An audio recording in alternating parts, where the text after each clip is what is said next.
په سعودي عرب کې یو پاکستانی ولګېد او د یو انډین سره عجیبه کار وکړو یار چې تاسو په پاکستانی باندې به فخر محسوس شي. یار ویډیو راسره لږه مکمل وګورئ، ډېره عجیبه واقعه ده. هغه د انډین سره په سعودي عرب کې یو ډېره عجیبه واقعه راغله، خو پاکستانی ولا عجیبه مدد کړی ده. ویډیو مکمل وګورئ.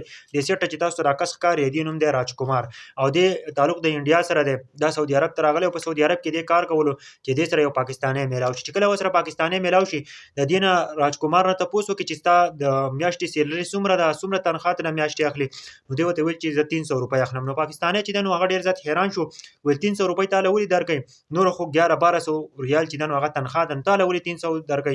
نو هغه و چې د منیجر چې دنو وای د روپۍ را لراکې د میاشتې او د تی بیا تاسو کې چې د خوراک څخه بندوباسي. نو دا وته چې یو ټیم خوراک راکې او نور خوراک چې دنو په خپل کوم په 300 ریال کې دا خوراک هم کوي دغه نه پس چې دنو پاکستانی تاسو کې چې تاسو فیملی مبارکې دي تاسو کې. نو دا وته چې زما یو خزه ده او یو بچی مې ده دغه د پر راغلی ما دلته په سعودي عرب کې مزدوري کوم. نو پاکستانی وته وای کنه چې زستا مدد کوم او زستا لپاره څه لار راو باسم. نو پاکستانی ولګي د پاغه منیجر په سیلاړو او دغه نه پس چې نو په منیجر په سیلاړو خو خبر نه منودله.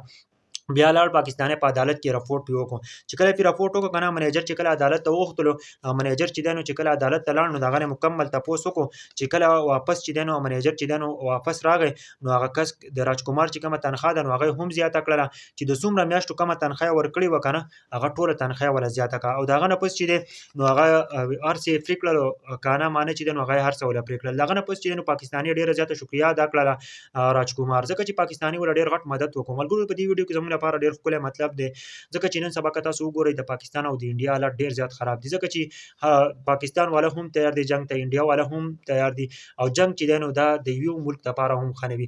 کچرته انډیا چې دنو په پاکستان باندې بمباري وکړي ځکه چې دا 2-3 منټو جنگ وي، کچرته پاکستان والا چې دنو هغه په انډیا حمله کوي او انډیا والا په پاکستان باندې حمله وکړي نو دوه ملکونه تباہ او برباد کیږي. او د پاکستانی چې کوم کړي دي کنه د خلکو زړونه غټلي دي یار ځکه چې د انډین مدد وکړو ملګرو او ډیر په عجیبه طریقه باندې وکړو ځکه چې دغه حق چې دنو غلا ورکړلو. ملګرو په دې باره کې تاسو وایي یار د انډین او یو پاکستانی واقعي ما چې شریک کمه یار تاسو دې باره کې سوای.